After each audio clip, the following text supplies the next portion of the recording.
Let's close our eyes to begin with. Taking a nice, slow, deep breath. And just keep doing that. So, tonight's discussion has been about finding a simple way to end just about any disagreement. Certainly not all disagreements, but we can say probably 95% of them. Our natural reaction when a disagreement arises is just to go into self-justification, self-protection, and self-righteousness. That we're right and they're wrong. It's so simple, it's actually even natural for us to do that. And again, it just has to do with that more primitive part of our brain that is so dominant and so well established, this lower and midbrain region that is all reflexive, all automatic, autonomic, breathing, digestion, emotions, adrenaline. So by itself, it's all on automatic. It's all reactionary.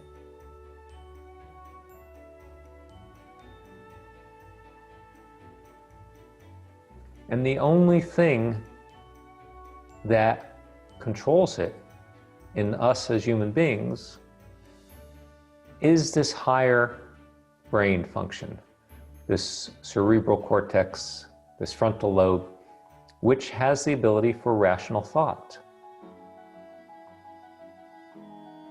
To pause a moment, exactly like we're doing here.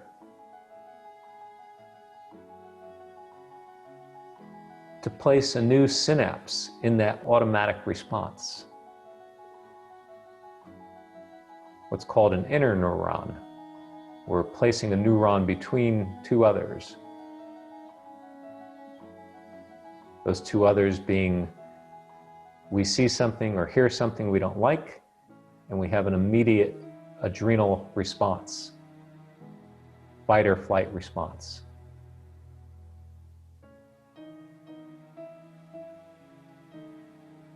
But this extraordinary ability that humans have, as opposed to an animal, even our cuddly little dogs,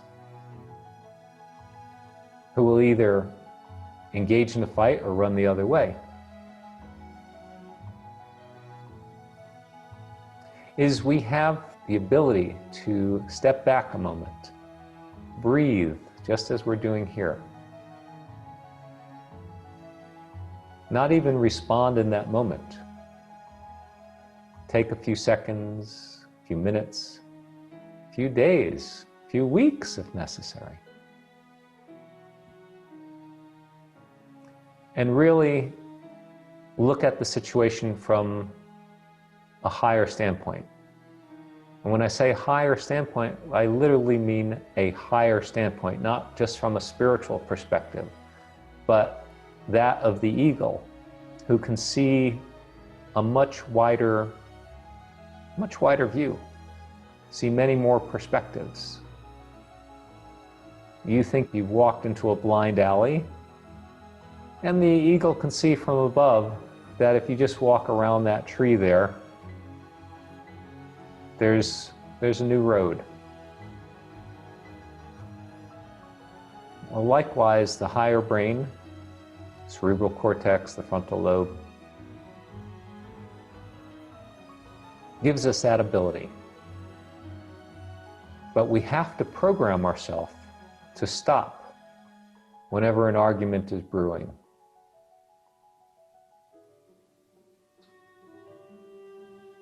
To disengage, kind of like they do in a boxing match, have each of the people who are fighting go to their separate corners, or at least get both parties to just take a moment and just say, hey, let's just see if we can come up with some middle point here. And of course, the quickest way to stop somebody is find something to agree with. Hey, I understand why you feel that way. That could be in a business situation. I can see why you would want to pay that. I would, if I was in your shoes, I'd want to pay that too. But let me give you my perspective why that's probably not going to be acceptable to me.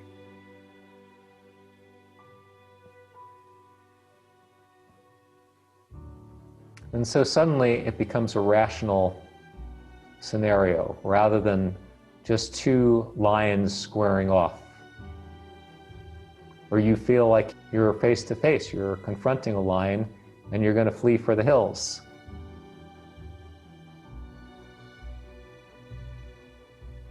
Most of the time, because sometimes you can be involved with some very irrational people.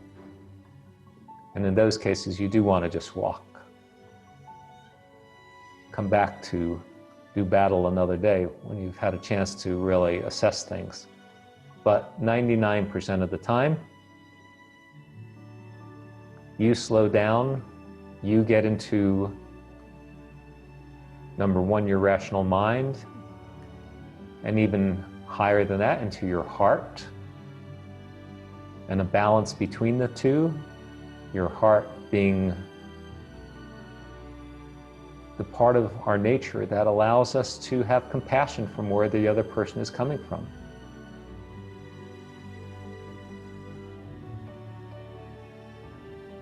And yet at the same time, that higher brain function, that rational thought,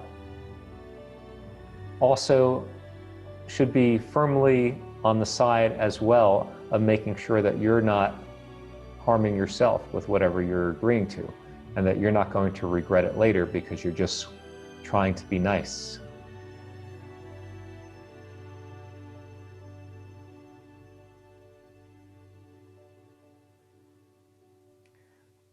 So as we discussed in the talk, once you get to that place of settling down, to that rational thought, and even higher than that, into your heart, the heart being that place where there's all possibilities.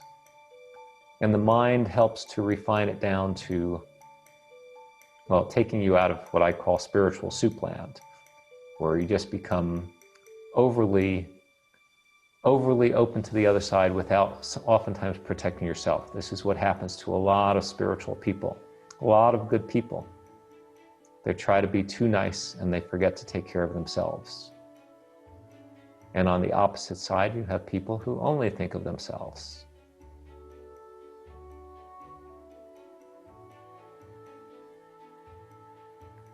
So again, keeping to our theme, the simplest way to end that argument, this is probably 90-95% of any argument, is to come into realization, what is that fair range, that range of fairness, of equitability?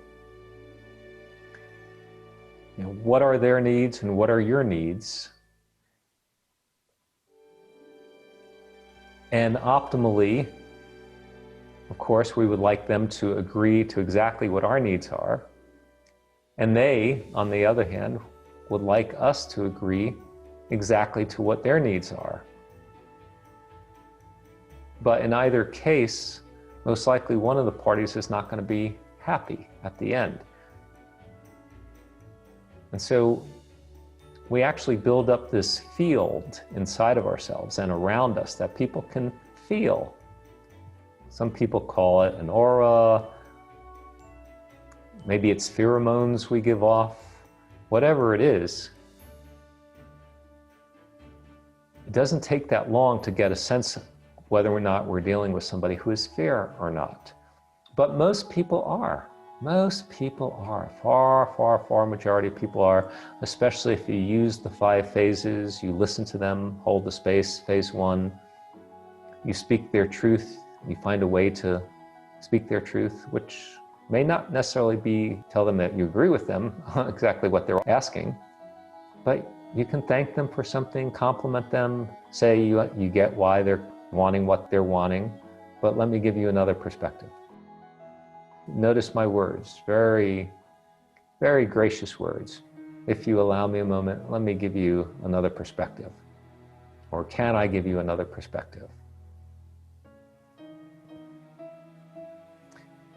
And then once you give your perspective and they've given their perspective, see if there is a way that you can not necessarily even meet in the middle.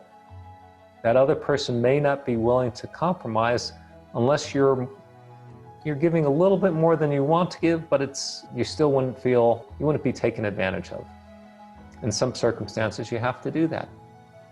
That's known as being the bigger person. And it's also known as knowing when to pick your battles. And there are some times where you may not want to give an inch. I usually get like that with people who have been proven themselves very untrustworthy. Why? Because people who are like that, it's law of the jungle. They respect strength. You give them 1 inch and they're going to try to get a lot more. I'll give something reasonable, but I won't budge from it.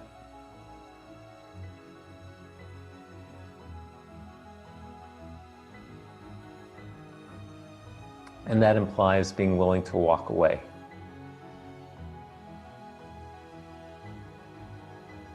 So it sounds like we're talking about business here, but this is personal relationships as well.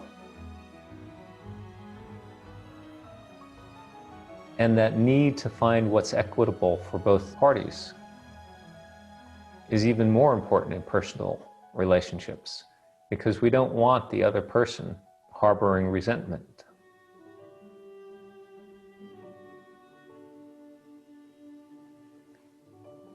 And so it often pays in a personal relationship to be the bigger person and save the hard line for things that are really important for you without compromising your values. And only you can know where those lines are drawn. But the key is that fairness range. Because if you have to continually agree to something that really is not fair, then you're in the boat with the wrong person. No matter how you cut it, no matter how you try to rationalize it away. And you see people do this all the time in relationships. I think this is the definition of a dysfunctional relationship, where one party rationalizes away their needs, and the other party is more than happy to ignore the other person's needs.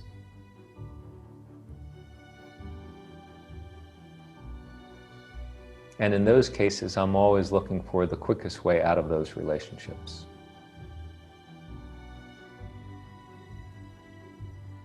But again, with most people, especially using the 5 phases, the 5 phases, what they do, they turn off that fight or flight reflex. They move you out of the jungle.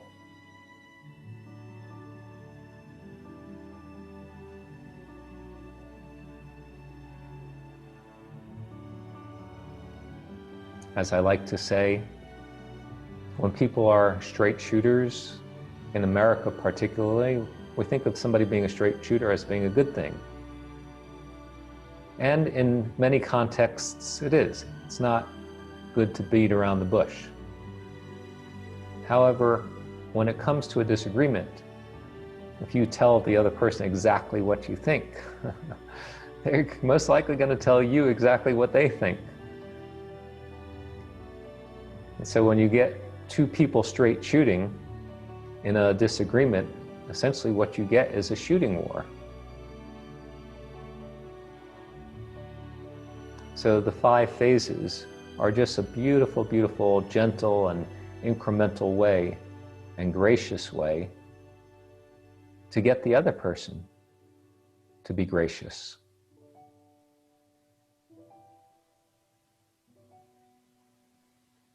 But the key always, always, always, always, as well as the key to know who's telling the truth and who is getting into the realm of non-truth or outright lies, is to see who is speaking from that realm of fairness.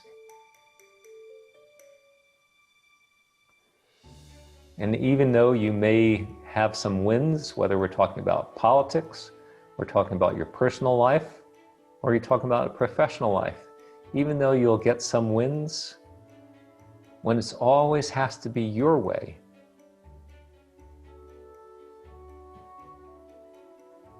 there's going to be a lot of resentment. You're going to be dealing with a lot of stress all the time.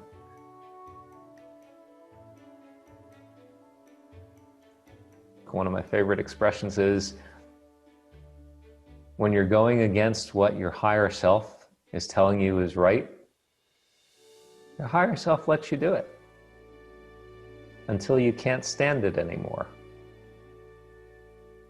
Life gets so difficult, so filled with stress, so filled with arguments and confrontation, and ultimately starts to get filled with illness because it eats away at us, or our relationships fall apart, or the people who are around us essentially are not people who are healthy to be around. We've assembled a wolf pack rather than a real team. That wolf pack will be ready to jump on you the moment that they can, because that's the way you are. So you attract people who are of the same nature. I used to work in chicken coops. I lived in Israel for 7 months, and I was actually a year and a half, but for 6 or 7 months at a time, I was on a kibbutz, this agricultural community, and I worked 4 hours a day with the chickens, and the chicken falls, all the other chickens are on top of it, peck it away. Oftentimes we'll kill it.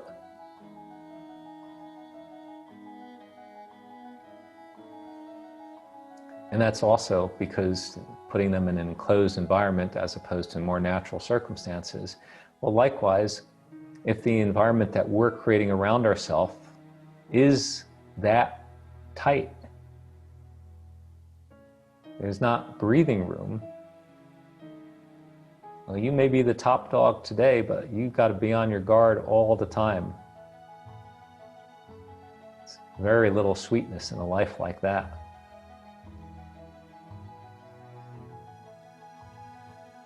So the key for living in truth and for ending arguments, even before they start, oftentimes, is just understanding what that fairness range is, and always returning back to it, and walking away from people who aren't willing to stay within that range.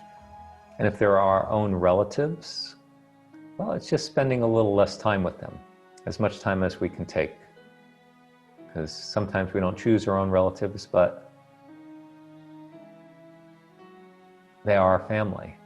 I don't believe in walking away from family. I believe in just determining what our comfort level is and not feeling some obligation to spend more time than we need to when somebody is very difficult to be around.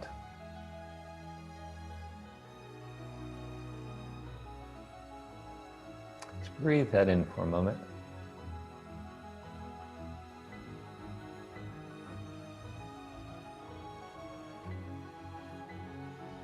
Amazing how when we just take a breath, everything loosens up. We realize where we thought somebody else was just a total, I'm going to use a euphemistical term, somebody else is a total nincompoop. We approach it from a little different standpoint. We use the 5 phases, We look for that fairness range, and suddenly an adversary becomes an ally. Because the deeper nature of all of us is really to want that harmony. That's that divine essence of who we are. That spirit, that intelligence, whatever you want to call it, that inhabits this vessel we're given for the 70, 80, 90, 100 years we're here. That is of divine substance. And anything of divine substance just is of love and trust, faith and grace, compassion and gratitude. Those are the molecular building blocks of that divine substance, that life force that we're given.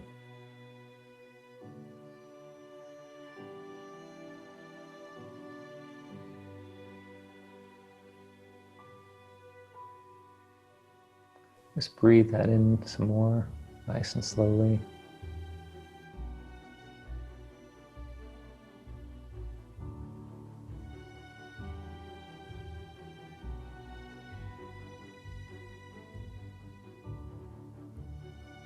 And whenever you're ready, just take your time. You can just slowly open your eyes. Take your time. Imagine that. Being in an argument, if the other person just says, take your time, as opposed to tries to get you to do something right away. There's a good line. Take your time.